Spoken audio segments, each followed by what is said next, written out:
auf mein Kopf. Pink wie a Deckel, wo sie kleine fahren beim Topf. Geht mir kein Sach nicht, die Tropf. Welcome to Kill Me Now with Judy Gold. I am your host, Judy Gold, and this week we have part 2 of my incredible interview with Tova Friedman. I hope you all listened to part 1. She really is something else.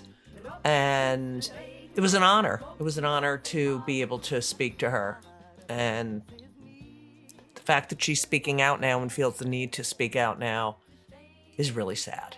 But thank you. It's, there are no words. And get her book, The Daughter of Auschwitz. So that's what's on today's podcast. I have had quite a week traveling. I was in Phoenix, and then back to New York, and then I went to Chicago this weekend, performed at Zanies, and came back on Sunday, and I'm exhausted because, with all the traveling for Ben's games, and it's, I'm excited because next weekend I am home. This coming weekend, I am home in New York City. So I cannot be more thrilled. So if you're in the city this week, please come see me. March 28th, this Thursday, I will be at Stand Up New York. The club is closing, and I actually have been working there since its opening in 1986. And I'm doing one last show because they moved to Midtown, and it's going to become another club, New York Comedy Club. So at least there'll still be a club up here on the Upper West Side. There's also another club, West Side Comedy Club, on the Upper West Side. So, there are clubs I go to that are close by, so I don't have to schlep all the way downtown because, I'm very old. But so that's Thursday. I will be at Stand Up New York with Ophira Eisenberg, who I love. And on Easter Sunday, happy Easter to everyone. Happy Easter. I will be at the Comedy Cellar at the Fat Black Pussycat Lounge on Sunday at 5 p.m. I'm doing a 5 p.m. show, an hour with Judy Gold. I'm so excited. So, I guess I'm getting old. I'm doing the 5 p.m. shows. But so that's what I have up for this week. I just want to say, when we were in Scottsdale at the House of Comedy on Wednesday, we had a lot of protesters at the show because the name of the show, with Aaron Berg and Rich Voss that we've been doing is Stand Up for Israel. And the staff of the club didn't want to work the show, and people were coming in and harassing them. And we changed the name to Badass Jews. And we still had a shitload of protesters. And it's just sad. It's just sad how misinformed they are, how they don't realize we all want this war to end. That I love Israel. I don't agree with Netanyahu.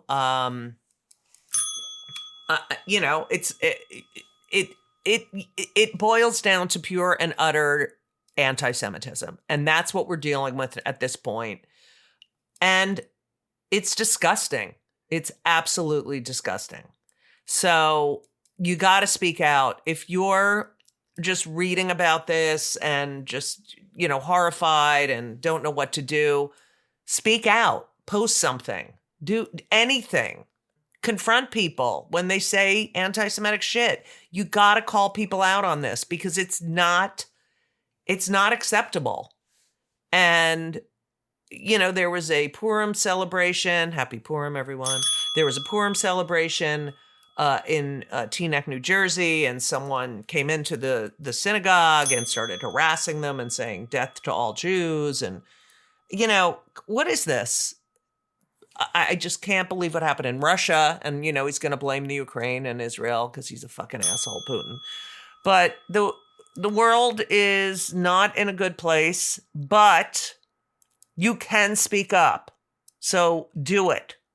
Also, April 5th and 6th, I will be in Bloomington, Indiana at the Comedy Attic, and I love that club. So if you're in Indiana, come see me April 5th and 6th at the Comedy Attic in Bloomington, Indiana.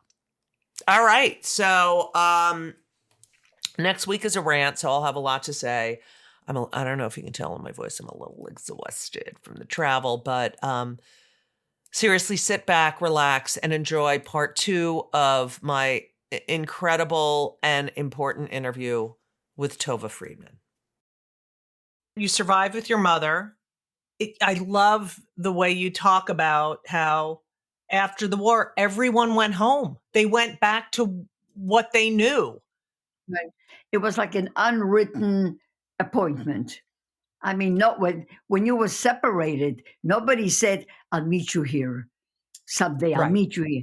But everybody gravitated home where they saw their family last, Ugh. and we did too. Like everybody, there were What was 15. there? There were 13,000 Jews, I think, in the beginning of the war. Yes. 200 came back. 200. Hundreds of children. 5 children came back. Oh, I mean, I don't think people understand the enormity of this whole thing. And they don't. we didn't find anything. My mother promised me a wonderful family. Oh, she said to me, hope is what kept most of the adults alive. Hope. Right. To meet your husband, to meet your brothers, to meet your parents, to come Right. back. And this nightmare will be over eventually. They will be whole again. But it didn't happen. Were any of your things there? Was your home there? No, Like, was anything? Nothing was left. No, everything was rocks. It was just, there was a place where we thought, we tried to get in. They wouldn't let us in. The Polish people were the most hostile people you Yes. could imagine after the war. Yes. Yes. They My didn't let parents us told me back. that. Yes. Yeah. So Your father wasn't there. It took him a yes, year? nobody was there, just me and my Right. mom. And we had to sleep in a cellar until my father's 2 sisters showed up. Wow. And 3 sisters really. And then they opened up a little workshop, and they were tailors. So they worked, and then a year and a half later, my father showed up. And Wow. Do you remember that day? oh, absolutely, because you know why? He came in with a newspaper in his hand. There was the picture of his sister having been shot, Oh, dead. So it was bittersweet. Everybody was elated, and then he started right. crying because he Right. had that. I still have that picture, by the way. Wow. Wow. That is unbelievable. Yeah. And then you stayed there. You moved to the United States. We first went to Germany for Yeah.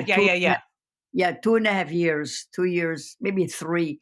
The different day. Yeah, because then they found out we went to Germany because we wanted to get somehow to the American zone.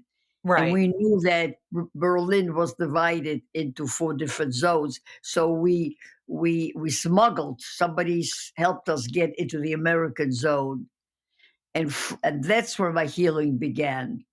And how old were you at this time? 7, no, a little 6, bit 7, older, 8? about 8 and a half. 8 years about old.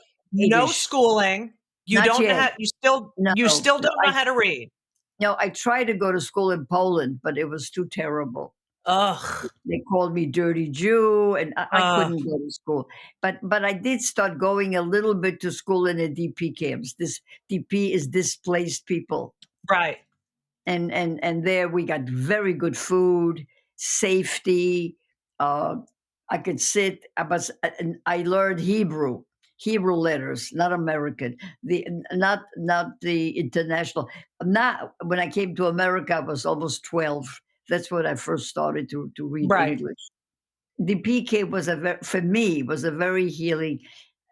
Even when they found out that I had TB, and I was gone for about 9 months, it's Right. still I felt that the the whole experience was sort of uh, uh, it was in my memory, and I remembered, but it didn't have this terrible effect because my parents were together. I Right. made Right. friends for the first time. I began to live not normal, but more normal than ever. My first normal experience. What do you remember about when you came to America? And here you are, this Jew in the United States. And do you remember it being like, wait, what? This is so much different. No one cares that I'm a Jew, or no one. Did you feel less identified as that as a Jew? Was it a surprise? How did that feel to come to a Well, place where, everything was a surprise. It was a right, surprise how nice my classes were, but they did try to tell me to fit in, to right, cover my hands, to cut my hair, to change my name. And right? around that time, maybe a little bit later though, no, I started Hebrew school. That's where I met my husband, by the way. But Oh, I love that. but I was 12. Yeah, he was before his bar mitzvah because Uh, I remember him talking about a bar mitzvah. I didn't know what it was. He said, "I'm going to have a bar mitzvah." I said, What are you having?" That's when I began to learn about Judaism. A little bit in the DP camp, but that was about Israel, right, Zionism, not so much Judaism. But then in a school in America, I began to study. Then I understood, that's who we are. That's why they hated us. It was so amazing, after the right, fact. right, right. I mean, in your life, the what it means to be a Jew, has that changed over the course of time? Absolutely. Uh, I feel it's for me. That's one of my biggest identity, and I have Right. 4 wonderful children. One of them is here. Uh, um, yeah, she and you have she's an amazing grandson who, and Eta and yeah. Aaron. I have 4 amazing No, I Okay. have 8. Wait a minute, can't be What? prejudiced. I Okay. have 8. Yes, 8 wonderful grandchildren. Each one is different. Right. But they're all Jewish, very Jewish. They all went to day schools. They Oh, all been to good. Israel. Yes. Yeah, it's like Hitler tried to destroy us. I'm not going to let it happen. By the way, I take a class in Judaism every day at Every my day. age, every single day in the morning I with love my that. morning coffee. I zoom to a class, That's so and beautiful. I From love it. knowing Yeah, nothing to studying it every single day. all the time for all the years. Right. And I have a fabulous Yiddish class. Although I'm fluent in Yiddish, it's just like it's almost better than my English. I do a Wow. lot of So Yiddish you're literature. Yeah, I keep our constantly our learning. culture going, and Yes. I'm so upset about this anti-Semitism. Oh my Tova, I can't I feel like, my parents, like your mother, didn't hide anything. My parents were constantly saying that they hate us. You can think they like you, but the minute you leave the room, they're going to call you a dirty Jew. They all hate us. And we were like, "Mom, stop, she's gone, but she was right. She was right." And I- how does it feel to you to witness this resurgence? Not, I don't even know if it's a resurgence or it was always there and Well, now there's an I'll excuse. tell you. First of all, it feels. Let me tell you a quick incident. I don't know. I was just in Thailand, and I was supposed to be the keynote speaker at a peace conference sponsored by the UN. It turned out it wasn't. It was a Palestinian conference, and they were giving out Palestinian flags. And I was. That's the difference. I was not afraid to tell them They're not going to give them out. It's not going to happen. And that it's a Palestinian conference and not a peace conference. Right. However, they disqualified me. They wouldn't let me talk, which just goes to show you that you have to speak up. The Jews, Always. we must speak up. We can't repeat what happened then. In that we really didn't know what to do. We were too scared. Right. I mean, Well, this here, nothing like this. I mean, it had happened, but not like that. Not right, right. I think and we have to be fearless and really speak up. And I try to speak any place anybody invites me all the time. same. I do that on Colleges, stage. high I schools, always. Your relationship with God is so complicated, very and I heard you speak about the al chetz during, which for other people during Yom Kippur, when we pound our chest to right. say, God forgive me, I did this, I did that, I did that. And I heard you speak so beautifully about saying those al chetz, are, it's really difficult for you. Well, I think he should ask us for forgiveness. It's- I don't know.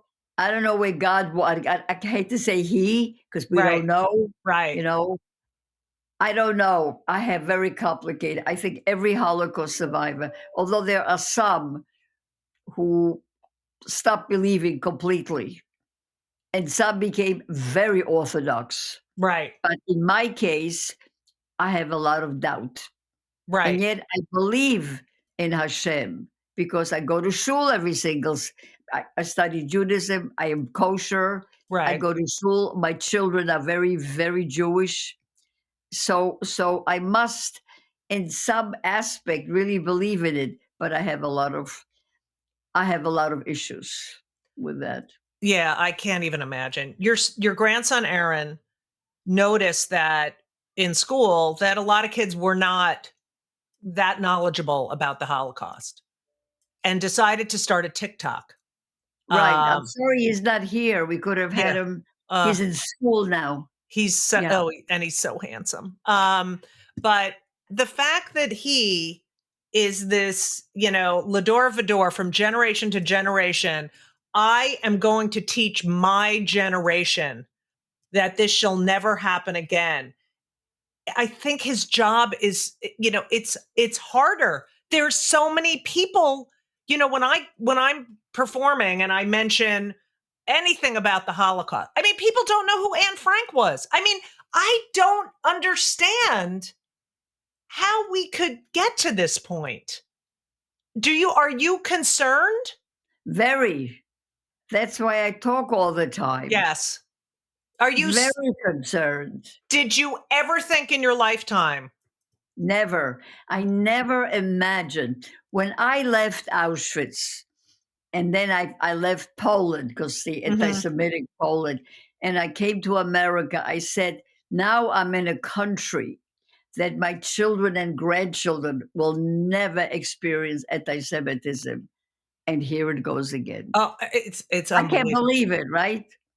And our high school and college children who've been raised with democracy and like being fair to everybody and all that stuff are shocked at what's happening and they don't know what to do. And My they're grandson who was in Cornell once asked me, should he wear his Jewish star under his shirt or over his shirt? A question that should never come up. right. My son asked Everything. me not to wear mine, and I said, "I will wear this Yeah, in people's absolutely. faces." I I don't I am so proud to be a Jew, but, we get in the cab. I noticed right after October 7th, and I noticed this now, that you get in a cab. I live in New York City, and you look at the cab driver's name and you think, I don't want, let's not, don't talk about it. Don't mention it. Don't mention what happened. Don't talk about Gaza. Don't talk about, It's scary. I never in my life thought, and part of me feels like, oh, okay, it's our turn. It's our turn to deal with this. This happens over and over again, but it's happening the same way it happened before. Except we are stronger. We have people like you. We never had anybody like you during World War II talking. How many people do you reach? Who the hell knows? I get on stage every time I get on stage and do my act, I talk about the Holocaust. I talk about what happened October 7th. And I Okay. get a lot of crowd. We have protesters at our comedy shows. It doesn't it actually makes me feel more empowered because I know the truth. You don't scare me Right. because Right. I know the truth. Someone posted, and this is so true. I felt like I posted something right after October 7th that said, I now know who would hide me. And it wasn't a joke. It was, I see the way people are behaving now. That's how they would have behaved then. You're right. Do you know, I have a relative, my sister-in-law lives in Israel, and one of her kids came to America once a year, to do some kind of work. He's been sent by an Israeli organization. And she started talking about the war and so forth because she feels so free. She wanted to explain to them she's an Right. Israeli. My sister-in-law told me that these people stopped talking to her and just ignored her. She was shocked. She said she thought she was coming to a free society. Right. She isn't. America is no longer a free society. It is biased. Yes. Biased, Yeah. hateful, the silence. Right. Right. Well, That it's to your me, job. You have this podcast. right. It's a great thing to have. But I speak out. I'm one person. The silence of prominent Jews who would rather not muddy their career and even allies, people who you thought were your friends. I mean, I have a whole new view of these people. And I'm angry at those prominent Jews who remain silent. You're It's right. not okay. It's not No. okay. And you say that publicly. Absolutely. We're in That's an great. existential crisis. You're right. Like, they're not going to say, I say, no, Hitler wasn't like, oh, you weren't kosher, or, oh, you didn't really believe in the religion, Oh, Yeah. okay. Take care. That's not what we're Well, talking that's about why here. my daughter, who's here, volunteered to go to Israel. She's leaving her.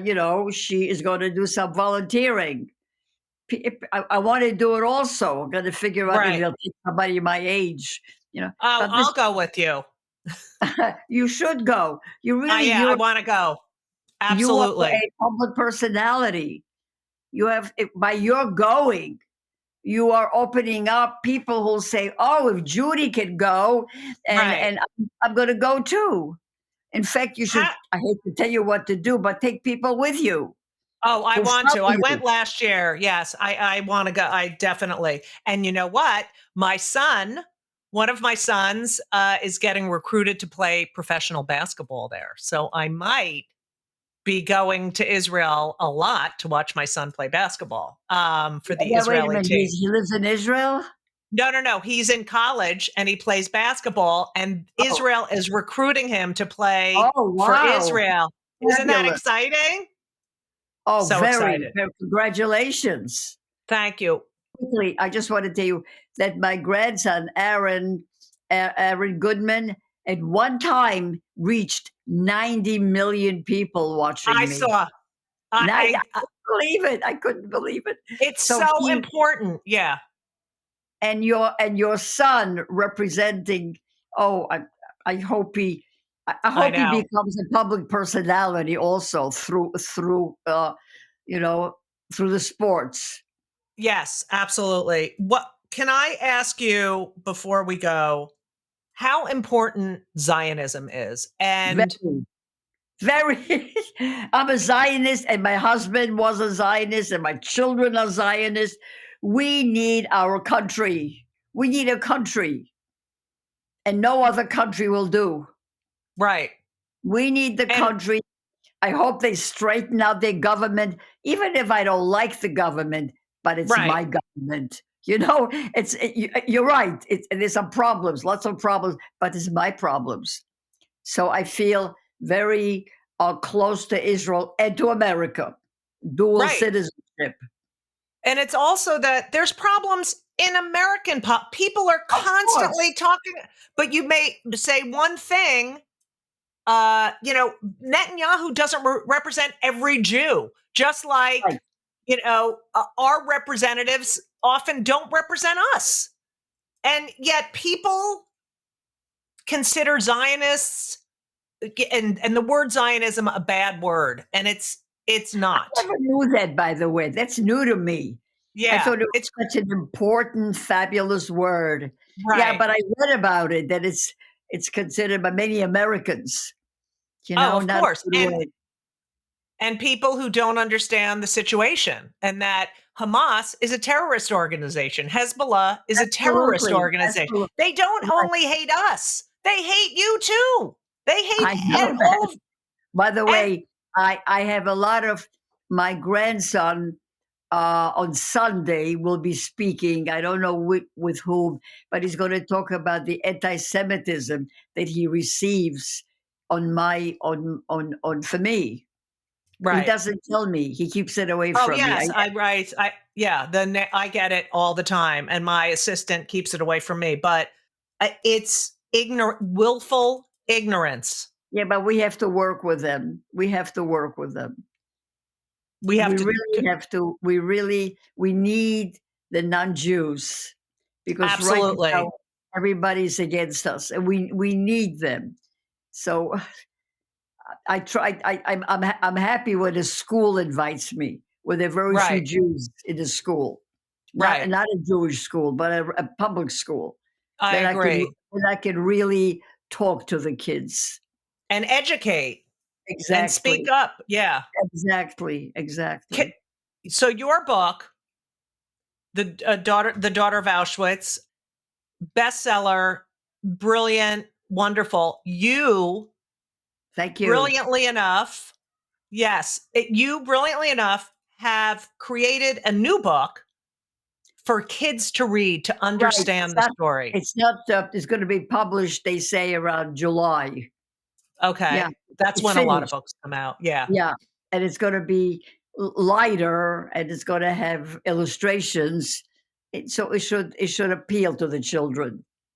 And I'm expecting it should be banned in Florida, like all books about anything. No. They Don't say they have that. banned. I know I'm just saying it in tongue in cheek, but Yeah, that right. Right. they are banning books in certain Oh, parts of this country, and it I again know. reminds me Never of even occurred to me that my book would be banned.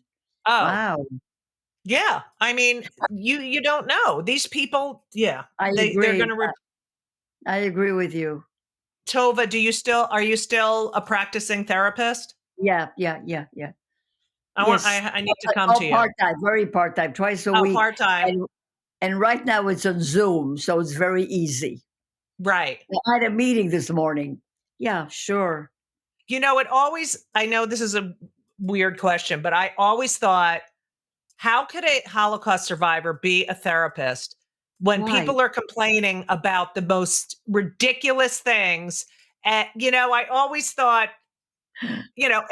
wouldn't you want to say, oh God, that Well, is nothing. even my clients say that. But you know what? Really? Yeah, of course. They say, "Oh, how can you listen to me?" I said, because pain is pain. And Right. whether it's your toe that hurts or your rib that hurts or your head that hurts, it still hurts. Right. So that's how I look at it. You are a gift, Tova. Um, I can't, the fact that I got to spend time with you is just incredible, and I can't No, thank you enough. I do a lot. It, I'm happy that you're doing what you're doing. There should be more people like you, with oh, everybody Tova, having thank a you. podcast and promote Yes, Judaism, and Israel, and Zionism.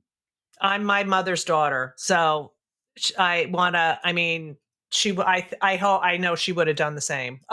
If you could leave us with one thing you could say to the people protesting against for Hamas, for the people, what would you say to them if you had them in a room listening? Well, I would say different things to different groups. But the first thing I would say that your protesting, your slogans and so forth, will that make a better world? Will there be less deaths, less killing when you are so for terrorists who will be terrorists, and the children will be terrorists and the grandchildren will be terrorists? Just think about it. If you are on this earth and you will be dying like all of us do eventually, you will say to yourself on your deathbed, did I leave this world a better place than I found it? I don't think you can say that if you are for some kind of killing and murder. But what Well else can said. you say? Tikkun olam.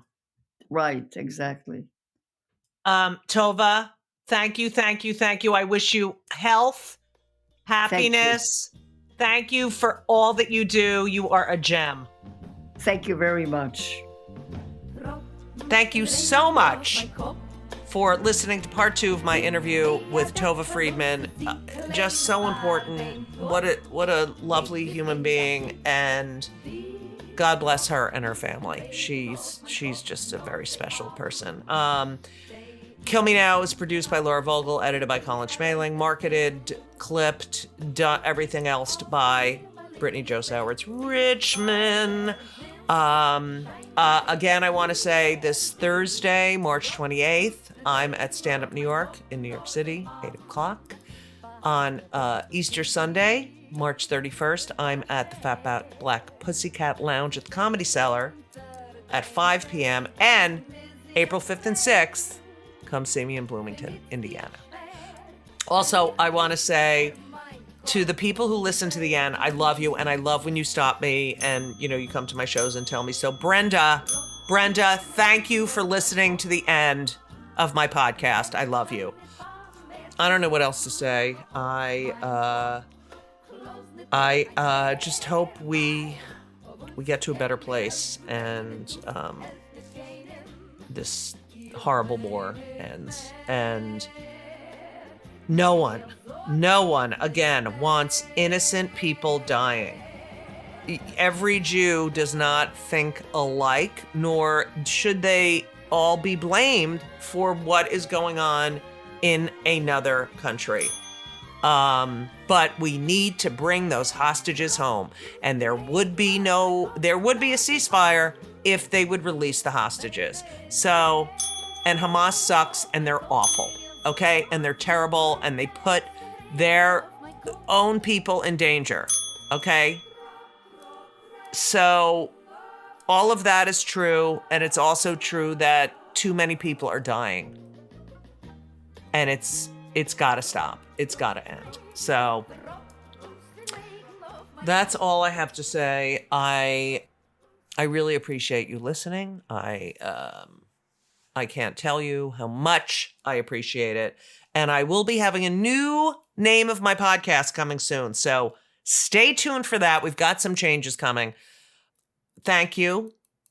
Thank you. Thank you. And as we always say, so long.